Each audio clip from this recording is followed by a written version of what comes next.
अस्सलाम वालेकुम नाज़रीन, welcome to my show Insight. नाज़रीन, वधंदड़ महांगाई, मिनी बजट ऐं मरी साने दम तोड़ींदड़ ऑपोजिशन जी हुकूमत मुखालिफ़ तहरीक में हिकु भेरो ॿीहर साह विझी छॾियो आहे।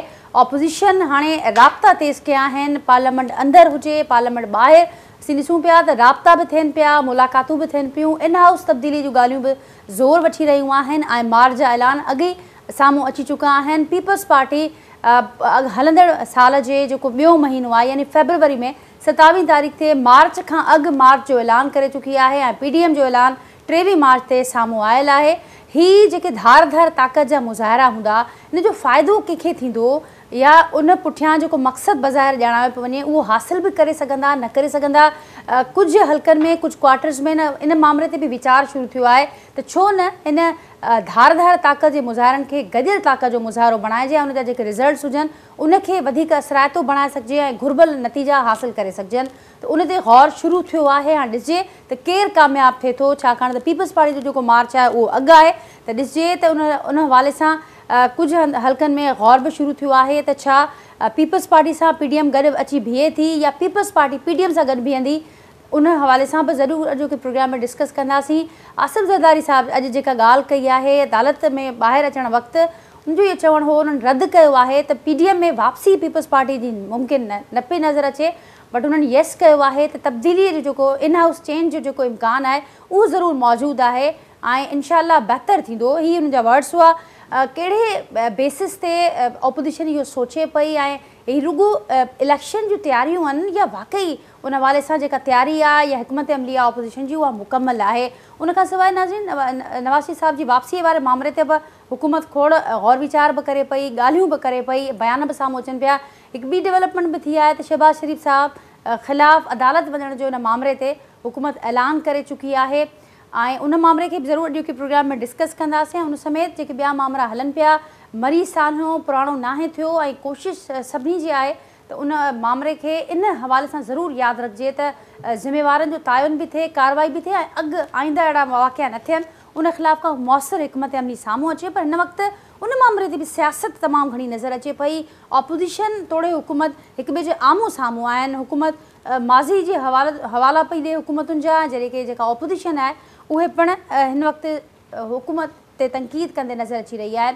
समूरनि मामलनि ते ॻाल्हाईंदासीं प्रोग्राम में। जंहिं पैनल मूंखे जॉइन कयो तारुफ़ कराईंदसि, कराची स्टूडियो में मूंखे जॉइन कियो आहे पाकिस्तान तहरीक इंसाफ़ सां तालुक़ु रखंदड़ सीनियर अॻवान आहिनि हाजी मुज़फ़र शुजरा साहिबु, मूंसां गॾु हिते कराची स्टूडियो में मौजूदु आहिनि। नून लीग बिज़नेस फोरम जा सदर आहिनि, पाण नामियारा सनतकार बि आहिनि, मिर्ज़ा इश्तियाक बेग साहिबु मूंसां गॾु हिते कराची स्टूडियो में मौजूदु आहिनि। ऐं कराची खां ई नाज़रीन वीडियो लिंक ते असांखे जॉइन कियो आहे पाकिस्तान पीपल्स पार्टी सां तालुक़ु रखंदड़ सीनियर अॻवान आहिनि डॉक्टर करीम ख्वाजा साहिबु। सभिनी खे वेलकम कयां थी, भलीकार चवां थी हिन प्रोग्राम में। ऐं आगाज़ कयूं था हज साहिबु अव्हां खां आगाज़ कयां थी ॿियनि शख़्स महिमाननि जी इजाज़त सां। मूं ज़िक्र कयो त हाणे ही सभु मामला अव्हां जे साम्हूं आहिनि। उन में मरी सानो जेको ताज़ो थियो आहे तमामु अफ़सोसनाक वाक़ियो, उनखां अॻु मिनी बजट जे हवाले सां सुभाणे खां मंज़ूरी वारो जेको मरहलो आहे उहो बि शुरू थियणो आहे ऐं उन सां गॾोगॾु वधंदड़ महांगाई अॻी मौजूदु आहे। उनजो एतिराफ़ पाण ई हुकूमत जा जेके अॻवान आहिनि ख़ुदि वज़ीर आज़म साहिब बि कंदा रहंदा आहिनि। हाणे उनखे साम्हूं वठी ही त बज़ाहिर बिल्कुलु ओबियस आहे, नज़र अचे पियो त ऑपोजिशन जेका हुकूमत मुखालिफ़ तहरीक ही दम तोड़े चुकी हुई, पोएं साल में असां ॾिठोसीं, पर हाणे हिकु भेरो ॿीहर हुन में साह अची वियो आहे। राब्ता मुलाक़ातूं तमामु घणियूं तेज़ थियूं आहिनि। हुकूमत खे टफ टाइम ॾियण लाइ भरपूर तयारियूं आहिनि। छा चवंदो तव्हांजी असल में असांखे का परवाह कोन्हे, छो जो मां हमेशह हिकिड़ी ॻाल्हि कई आहे त पीपल्स पार्टी इमरान ख़ान खे कॾहिं धोखो न ॾींदी ऐं इहा मुंहिंजी ॻाल्हि को मञींदो कोन्हे। पर तव्हां ॾिसंदो वेठे त जॾहिं बि अहिड़ो को टफ टाइम आयो पीपल्स पार्टी पंहिंजो इमरान ख़ान सां साथ ॾींदी ऐं उन्हनि जो सबबु बि आहे त जेका सिंध हुकूमत उनखे मिली आहे उहा बि उनजी मंज़ूरी सां मिली आहे। ठीकु, तो हिकु त इहा बाक़ी महांगाई वाक़ई ॾाढी ही जेको सिलसिलो आहे ओचितो ई ओचितो इन हाउस तब्दीली जूं ॻाल्हियूं, ही राब्ता, ही मुलाक़ातूं, ही रुगो इलेक्शन जूं तयारियूं आहिनि या ही छा पिया सम्झो? इहो ॾिसो, हीअ सिर्फ़ु अवाम खे बेवकूफ़ बनाइण जूं ॻाल्हियूं आहिनि, कुझु कोन थींदो।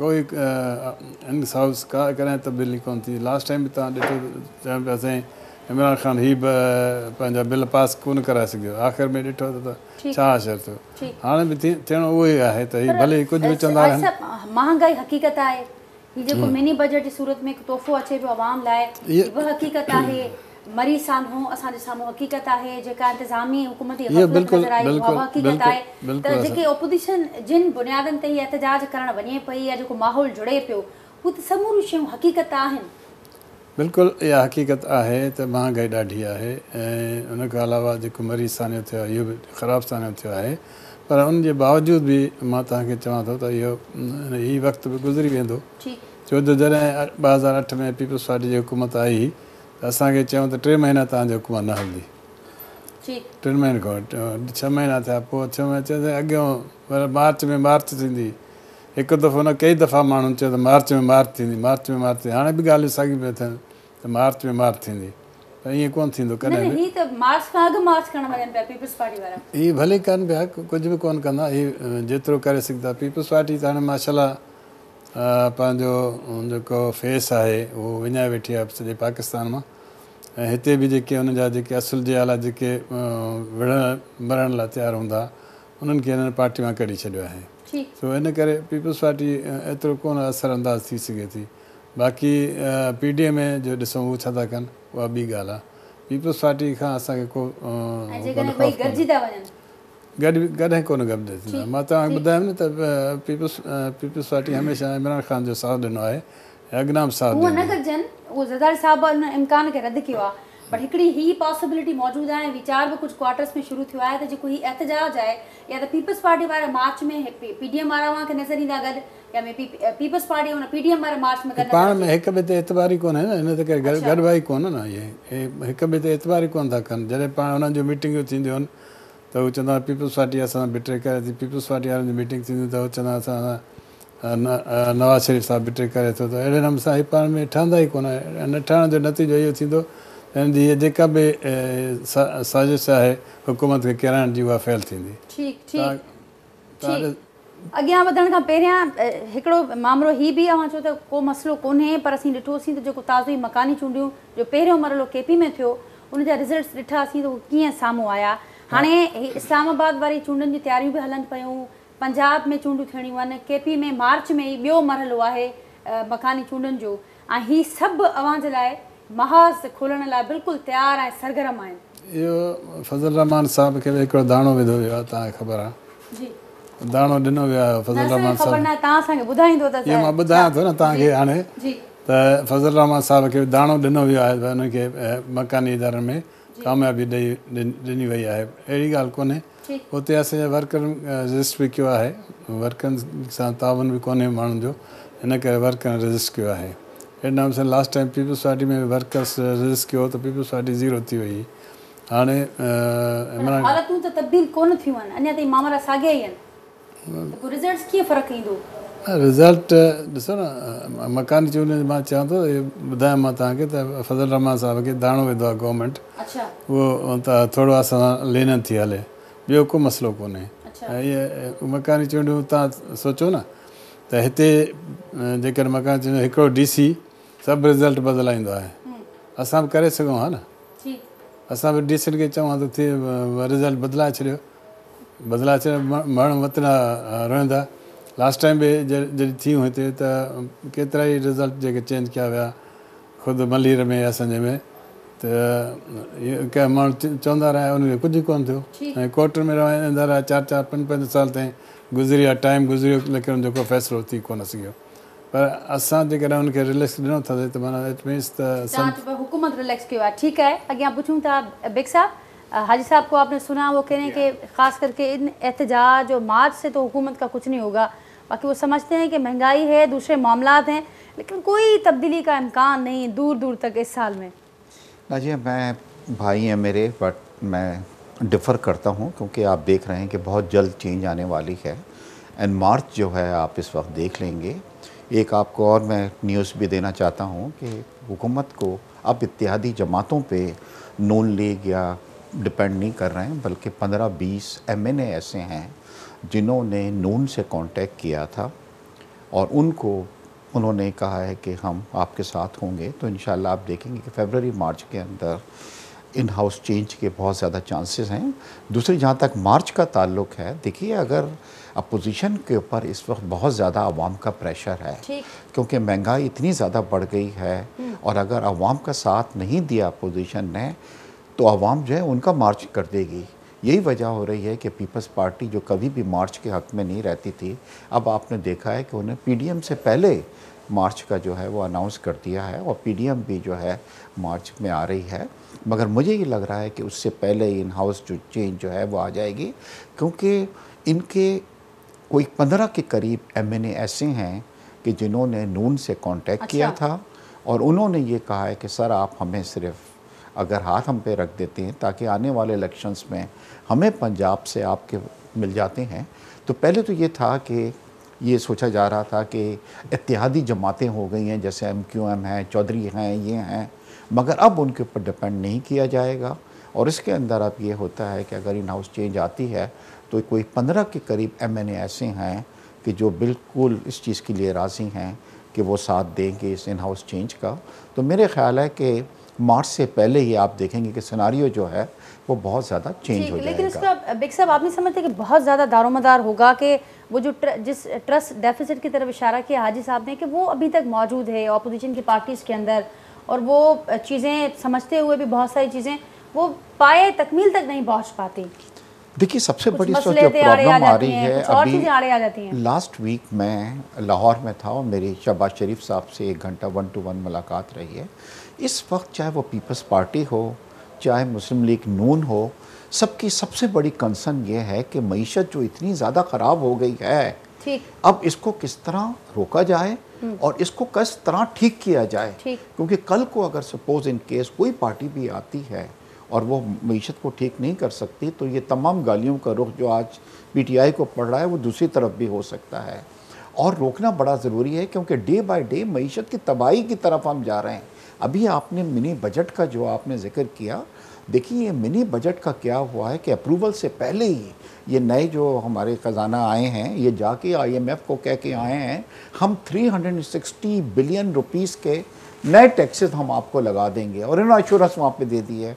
साथ में उनको ये भी कह दिया है कि हम स्टेट बैंक ऑफ पाकिस्तान जो है इसको फुल ऑटोनॉमी दे देंगे, और इन्होंने ये भी कहा था कि आप पार्लियामेंट से इसकी अप्रूवल नहीं लें, हम प्रेसिडेंट जो है ऑर्डिनेंस निकाल देते हैं जिस पे IMF, आपको अंदाज़ा नहीं है मैं वाइस प्रेसिडेंट रह चुका हूँ federation of Pakistan chamber of commerce का।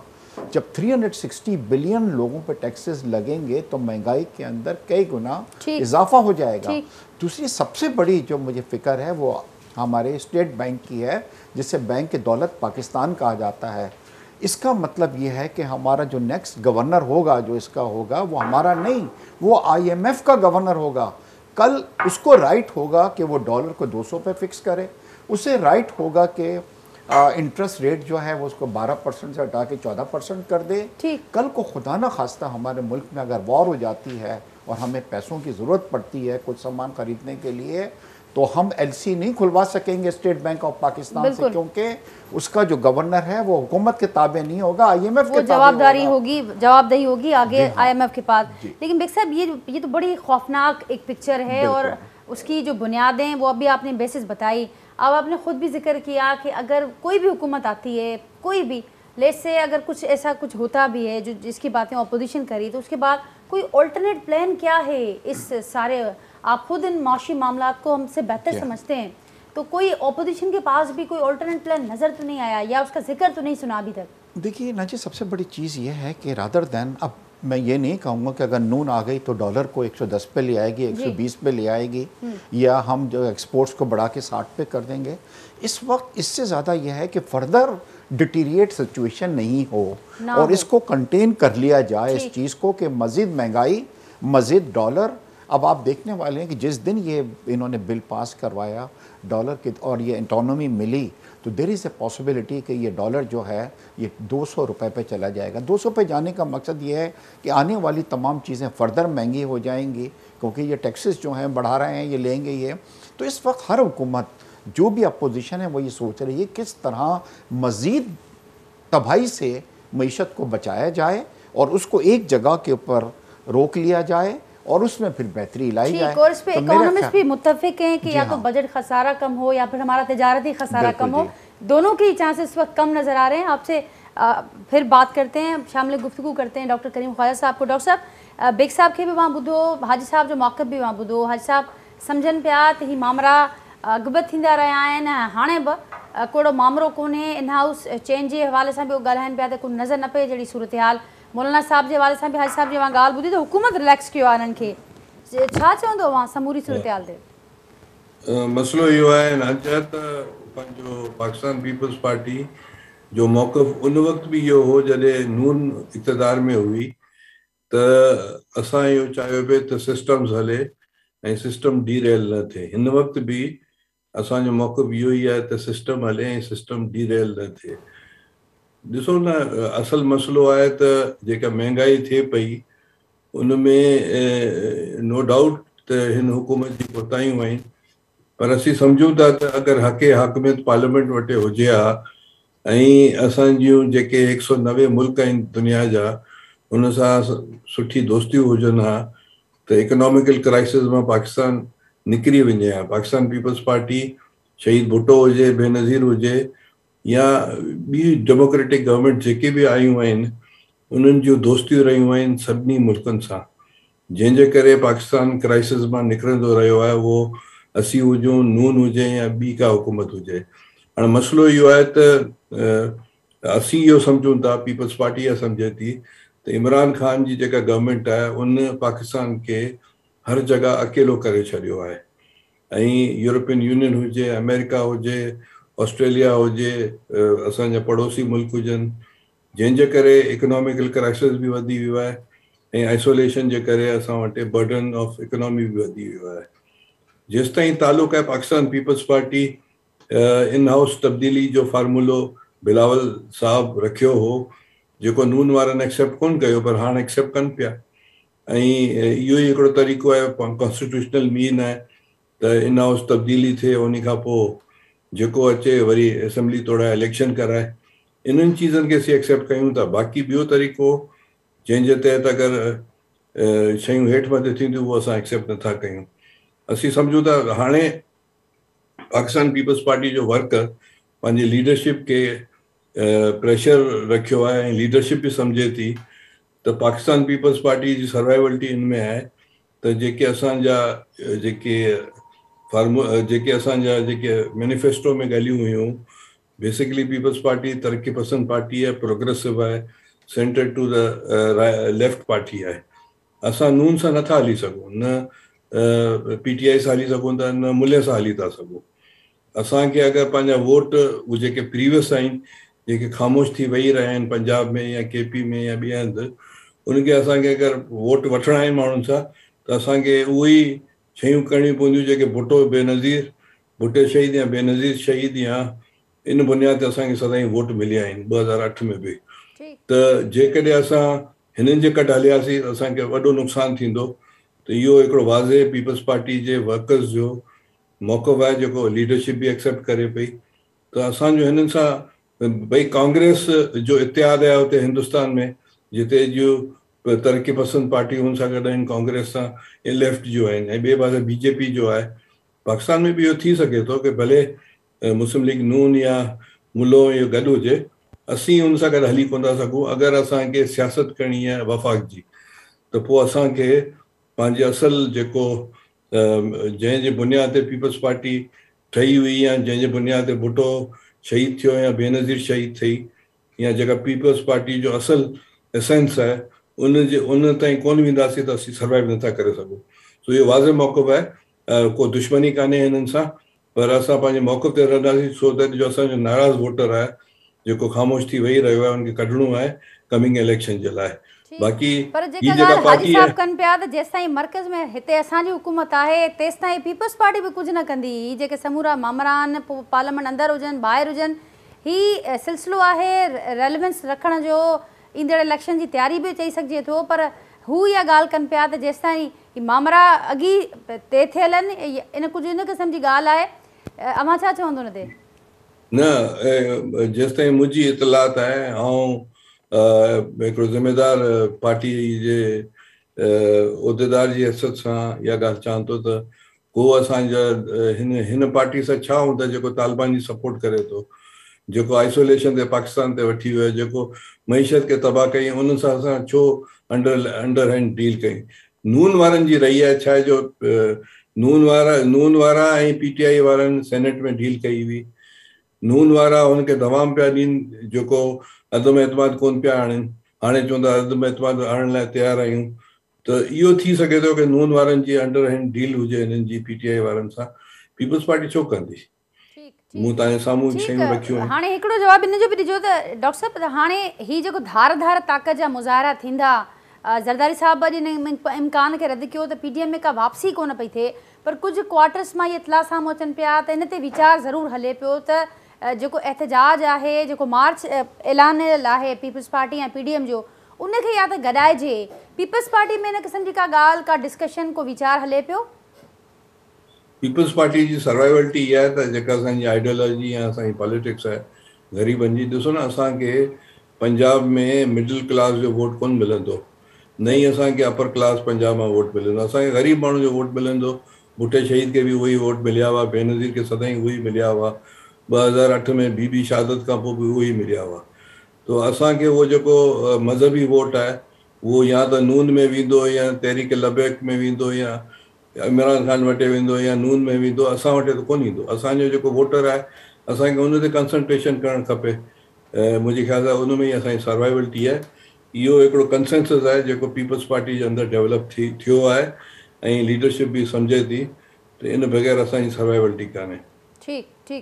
अच्छा, छा चवंदो हाणे जेका ॻाल्हि हू त डिनाए कनि पिया, त बहरहाल जेका ॻाल्हि अव्हां कयो पिया था, अहिड़ी का ॻाल्हि कोन्हे। ऐं पीपल्स पार्टी पंहिंजो हीउ सिलसिलो जारी रखंदी आहे। ईंदड़ ॾींहंनि में नज़र बि ईंदो त हुनजो प्रैक्टिकल जेका हुनजी शक्ल हूंदी उहा नज़र ईंदी। हाणे जीअं अॻिते ज़िक्र कयोसीं त इलेक्शन मकानी चूंडूं मथां आहिनि पाकिस्तान तहरीक इंसाफ़ जे, हुन हुकूमत लाइ पिया बि खोड़ चैलेंजिस आहिनि, पर सभ खां वॾो चैलेंज माशी चैलेंज आहे। ऐं उन चैलेंज जे लाइ हुकूमत केतिरी तयारु आहे, इहो तमामु अहम हूंदो। सही चओ था, माशी बिल्कुलु ॾाढो ख़तरनाक सूरत हाल आहे। ऐं असांजी गवर्नमेंट कोशिशि करे पई त माशी सूरत हाल खे कंहिं नमूने से कंट्रोल कजे। इन करे हू घणे हुननि ते सोचे पई त कहिड़े नमूने सां असां कंट्रोल करे सघूं था।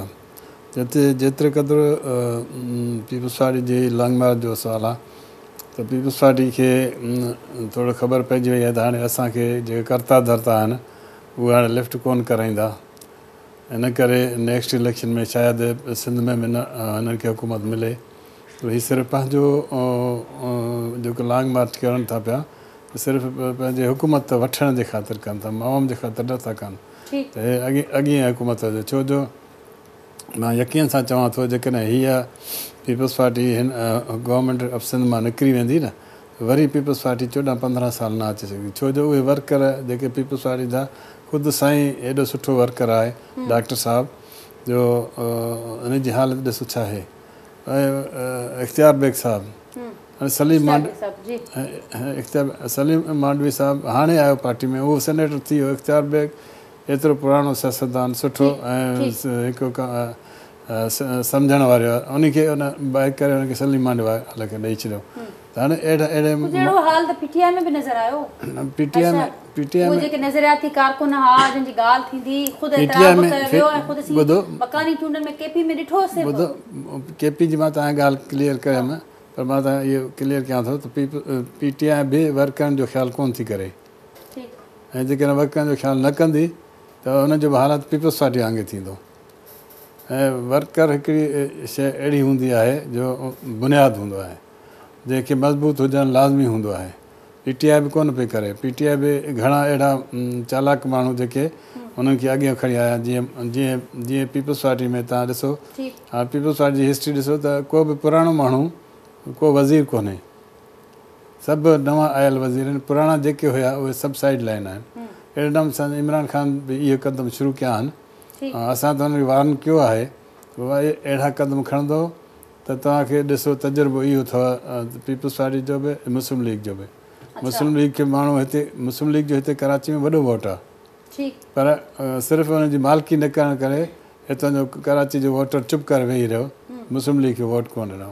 अहिड़े नमूने सां जेकॾहिं PTI पंहिंजो पाण नथी संभाले हे साल 1.5 साल वर्कनि सां सुठो नथी हले त हिन जो हाल ॾाढो बुरो थींदो।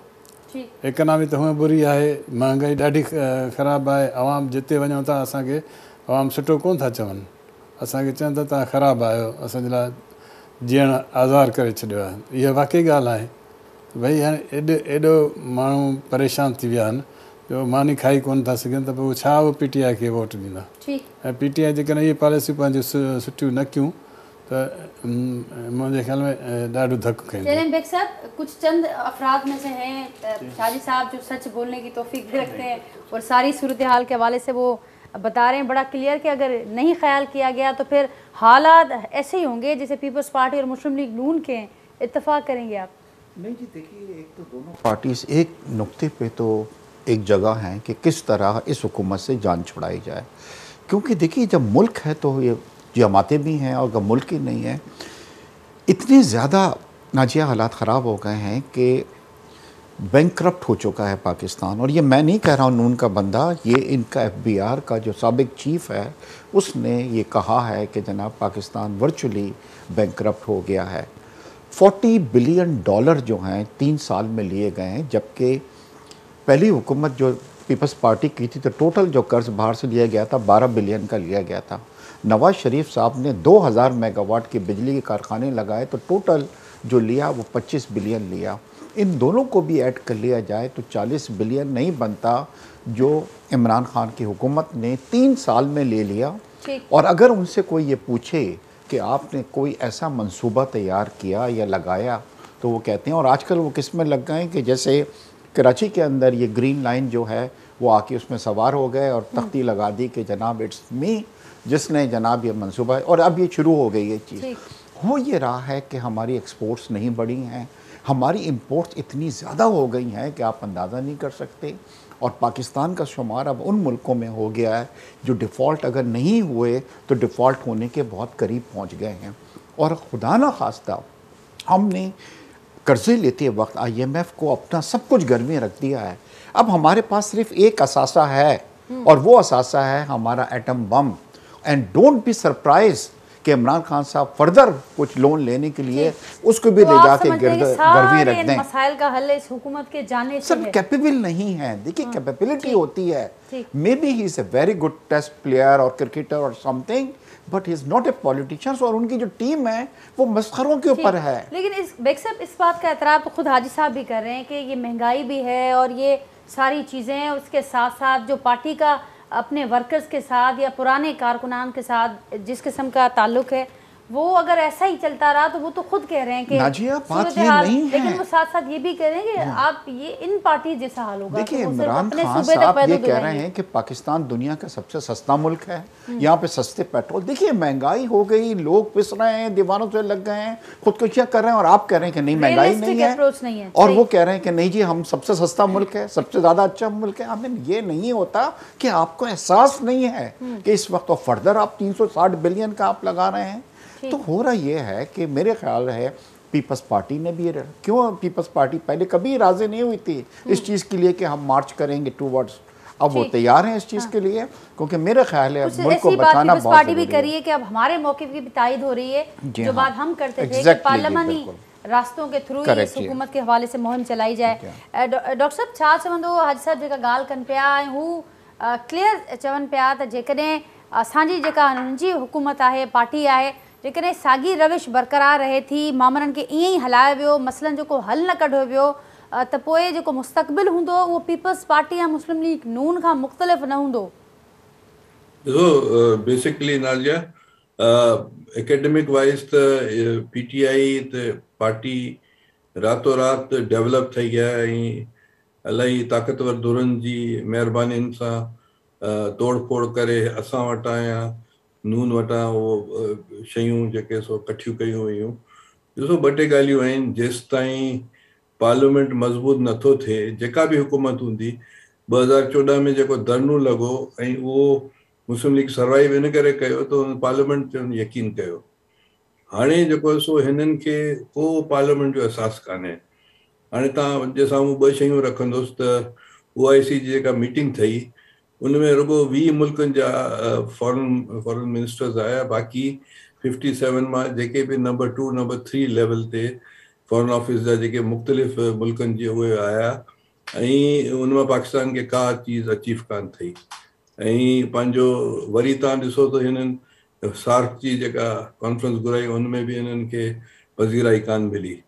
त हाणे मसइलो आहे बीइंग अ पाकिस्तानी असीं सम्झूं था इहो हिननि जी नाइली आहे जो जिते किथे आइसोलेशन आहिनि, फाइनेंशियल इशूज़ आहिनि ऐं पंहिंजो जेको आहे सो तव्हां ॾिसो महांगाई आहे ऐं ॿिए पासे हीउ जेको आहे सो टैकल करे कोन पिया सघनि। हीउ मरी वारो सानियो आहे। हाणे फनी ॻाल्हि आहे त ईअं 100 दफ़ा इस्लामाबाद विया हूंदा न बनी ॻाल्हि आहे। मरी मुंहिंजे ख़्याल सां अगरि हेलीकॉप्टर में प्राइम मिनिस्टर उतां बनी ॻाल्हि में फ्लाए करे वञे त विदिन 20 या 10 मिनट्स में पुॼे थो।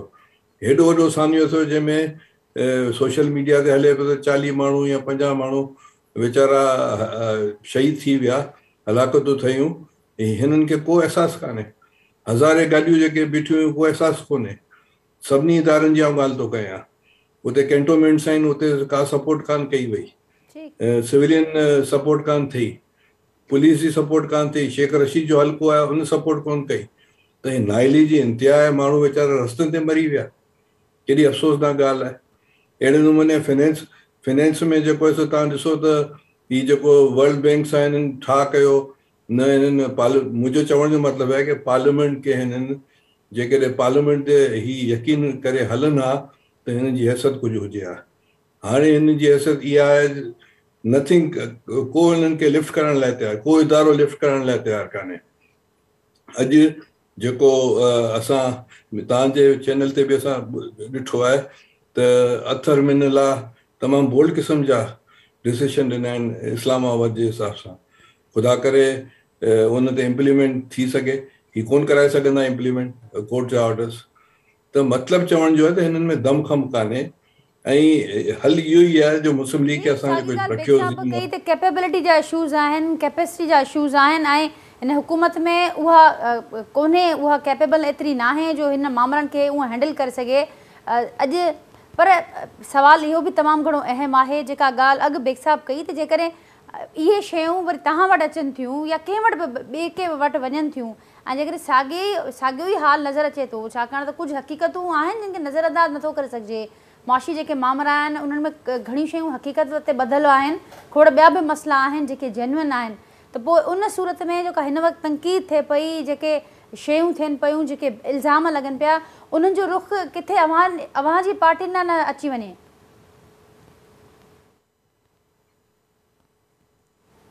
जी करीम साहब। ॾिसो असांजे पास आउं सम्झां थो त ही जेके आहिनि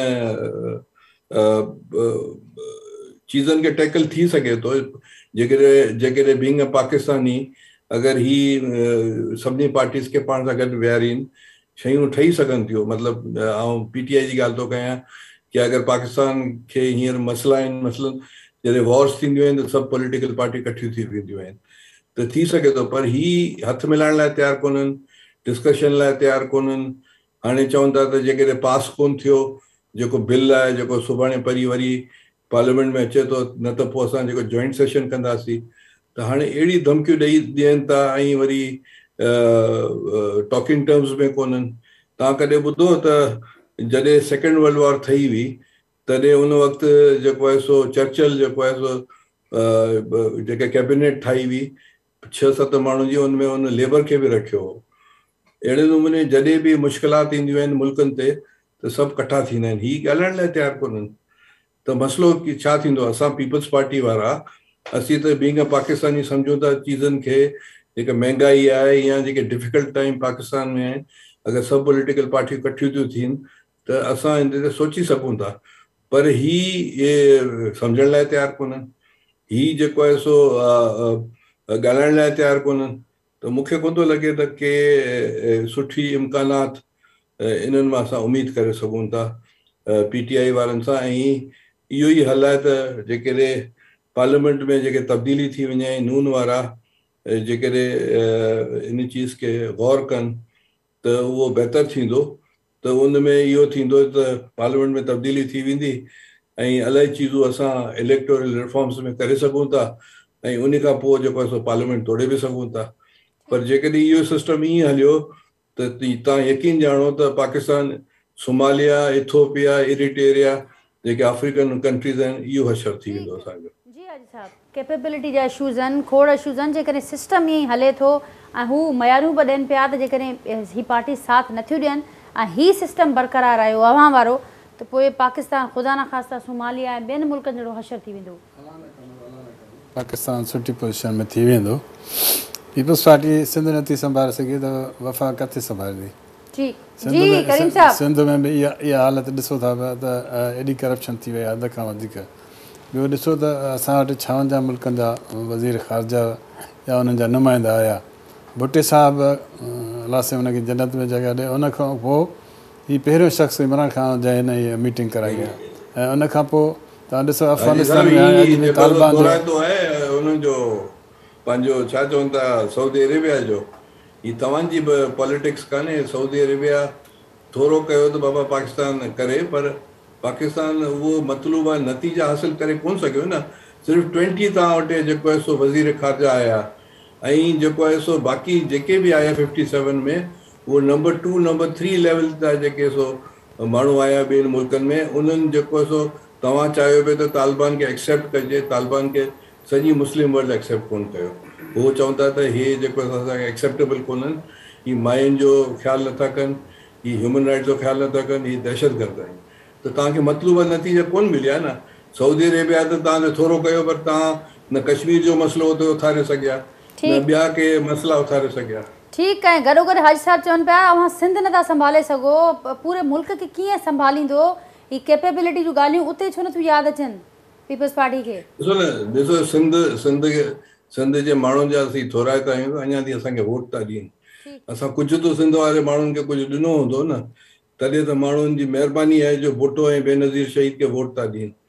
ऐं बिलावल साहिब जी क़यादत या ज़रदारी साहिब जेका हलनि पिया, त कुझु त असां ॾिनो हूंदो। असां इहो नथा चऊं त 100% असां ॾिनो हूंदो, पर कुझु त ॾिनो आहे। Something is better than nothing. चवंदा आहिनि त हिकिड़े पासे ग्रेटर ईवल आहे, ॿियो लेसर ईवल आहे।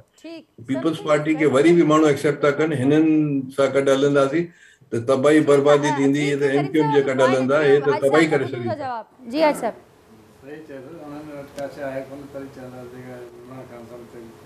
त बेटर आहे, इहो सही चयो आहे। पर ॾिसो न, असांजी हुकूमत में जेको अफ़गानिस्तान जी हालत बदिलजी वई, इहो वॾो कमु आहे, वॾो गवर्नमेंट जो कमु आहे। हुते 46 सेंटर हुया इंडिया जा जेके बंदि कया विया। इंडिया खे ॾाढो मुंहं जो धकु लॻो। उन खां पोइ अॼु हिकु तालिबान जेको पाकिस्तान जे ख़िलाफ़ु हुयो, पाकिस्तानी तालिबान, उनजो लीडर खे तालिबान मारियो आहे। इन जो मतिलबु इहा त असांजी पॉलिसी सुठी आहे जो असांखे जेके दुश्मननि खे उहा गवर्नमेंट जेका अॻे अफ़गानिस्तान असांजे ख़िलाफ़ु हूंदो हुओ, हाणे असांजो भर जलू थी बीठो आहे ऐं असां सां महिनत करे पियो ऐं असांजे दुश्मननि खे मारे पियो। त इन जो मतिलबु त असांजी पॉलिसी सुठी आहे। उहा पॉलिसी बि कोई ऑपोजिशन वारो अवां खे मञण लाइ रेडी कोन्हे, त कहिड़ी ॻाल्हि आहे। थोरो माण्हू आहिनि सां गॾोगॾु जेके ॿियूं पॉलिसीज़ आहिनि हुकूमत जूं, जंहिंमें माशी डोरन लाइन खे नथा मञनि, डोरन लाइन खे त इहे नथा मञनि पंहिंजो तालिबान। ॾिसो न, इहा कहिड़ी कामयाबु पॉलिसी आहे। उहो जेको हिननि चवनि था त असां अरबे रुपया ख़र्च कया आहिनि, इहो खारदार तारूं उहो हटाइनि पिया, उहो एक्सेप्ट नथा कनि। उहो चवंदा त अटक ऐं म्यावाली खे बि असीं पाकिस्तान में शामिलु कंदासीं। त इहा हिननि जी नाकामी आहे न, तमामु वॾी नाकामी आहे पाकिस्तान जी या हिन हुकूमत जी। ठीक है जी, हाजी साहब कंटिन्यू कर लो। जी बेग साहब, हाजी साहब कह रहे हैं कि बड़ी पॉलिसीज हमारी चल रही हैं, क्यों ऑपोजिशन को नजर नहीं आती हैं कि वो बता रहे हैं कि हमने फॉरेन पॉलिसी की बात कर रहे हैं, वो दूसरी पॉलिसी की बात कर रहे हैं। बड़ी कामयाबी खराब नहीं, कोई कामयाबी नहीं है। आपको मिसाल दूं एक छोटा सा, मैं खुद मोरक्को का ऑनरी कौंसल जनरल हूँ, और ये जो एक बार इमरान खान साहब ने कहा था एब्सोल्युटली नॉट, इसका हम प्राइस पे कर रहे हैं। अभी तक अमेरिका ने इनकी कोई कॉल रिसीव नहीं की है, और उन्होंने जनाब IMF से कहा है कि पाकिस्तान का हाथ मरोड़ें, जिसकी वजह से उन्होंने बहुत ज़्यादा सख्त शराइत जो हैं पाकिस्तान पर रख दी गई हैं। उन्होंने साथ ही FATF को भी कह दिया है कि पाकिस्तान को मज़ीद जो हैं आप ग्रे लिस्ट के अंदर रखें। हमने जिस उसके ऊपर अपना मुस्लिम कंट्री से कर्ज़ा लिया है, आप यकीन करें कि कोई मुझे उस पर कर्ज़ा दे तो मैं उससे नहीं लूँ 4% पे, और वो कर्ज़ा आप यूज़ नहीं कर सकते, वो सिर्फ शोकेस में रख सकते हैं पैसों को कि ये जनाब हमारे पास हैं और उसको यूज़ नहीं किया जा सकता। वो हमने किन कंडीशन पे उनसे हमने लिया है। Afghanistan is a total mess. आज आपका जो डॉलर जो बढ़ रहा है उसकी एक वजह यह है कि बहुत बड़ा डॉलर जो है स्मगल हो रहा है अफ़गानिस्तान के अंदर। अफ़गानिस्तान हमारी एक लायबिलिटी बन चुका है, और अफ़गानिस्तान में जो तालिबान को हम लेके आए हैं आज वो हमें आंख दिखा रहे हैं, हमारी बाड़ों को तोड़ रहे हैं। तहरीक लब्बैक वो पाकिस्तान के जो थे पाकिस्तानी तालिबान हैं जो अभी तक हम पे हमले कर रहे हैं, हम सोच रहे थे वो उनको हमारे हवाले करेंगे। ये हमारी फॉरेन पॉलिसी है कि FATF के अजलास जब होता है हमें 3 आदमी नहीं मिलते जो हमारे फेवर के अंदर दें। और मेरे भाई ने जो ये कहा है कि हमने यहाँ पे इस्लामिक कॉन्फ्रेंस की, ये हमने नहीं करवाई, ये गलतफहमी हो गई है, ये सऊदीया ने करवाई थी कि कुछ पैसा जो है वो कलेक्ट कर लिया जाए ताकि अफगानिस्तान को दिया। मज़े की चीज़ क्या हुई है इसमें, इस पूरे इजलास में जिसमें तमाम मुस्लिम ममालिक के फॉरेन मिनिस्टर्स आए थे, कश्मीर का जिक्र भी नहीं किया गया। ठीक जी सर, जवाब ॾियणु चाहिं थो? हाँ बिल्कुलु, इहो जेको इमरान ख़ान जी हिकु मुड़सी आहे त एब्सोल्युटली नॉट चए, न त पाकिस्तान जे हद मां हितां ड्रोन उॾंदा हुआ, कंहिंखे मारींदा, अफ़गाननि खे मारींदा, अफ़गानी के मुसलमान हुया। फॉरेन पॉलिसी में जेका लैंग्वेज हुजे थी वो तमामु घणी मैटर करे थी, ऐं उहे ई मैसेजेस अॻियां वञनि था जिन में असांखे प्राइस बि हैवी करणी पई आहे उनजी। ज़ाहिर आहे तव्हां सोचो जेकॾहिं भुट्टे साहब हेनरी किसिंजर जो जेकॾहिं ख़त ॾेखारियो त हुनजी प्राइस भुट्टे साहब खे मिली न। अहिड़े नाले सां जेकॾहिं हिन मुड़सी कई आहे इमरान ख़ान, त इहो इमरान ख़ान खे सलाम करणु खपे न। सलाम करणु खपे। आख़िरी फाइनल कमेंट वठंदमि करीम ख्वाजा, आख़िरी तव्हांजी करीम ख्वाजा साहब, आख़िरी तव्हांजो कमेंट। साईं हाणे किथे चवंदा आहिनि न गंगू टीली ऐं किथे हू, किथे इमरान ख़ान, किथे शहीद ज़ुल्फ़िकार अली भुट्टो साहब के तव्हां हिन सां जेको आहे सो तव्हांखे सलाम करणु घुरिजे इन मुड़सीअ ते, इन जहिड़े क़िस्म जो ही लैंग्वेज जेका रखी वई साम्हूं, सलाम करणु घुरिजे। त उहो नवाज़ शरीफ़ सही थो चए न कि बनारसी ठग के ज़ुल्फ़िकार अली भुट्टे सां ऐं ॿिए सां कंपेयर नथो करे सघिजे। हीअ त टोटल नाकाम वियो आहे।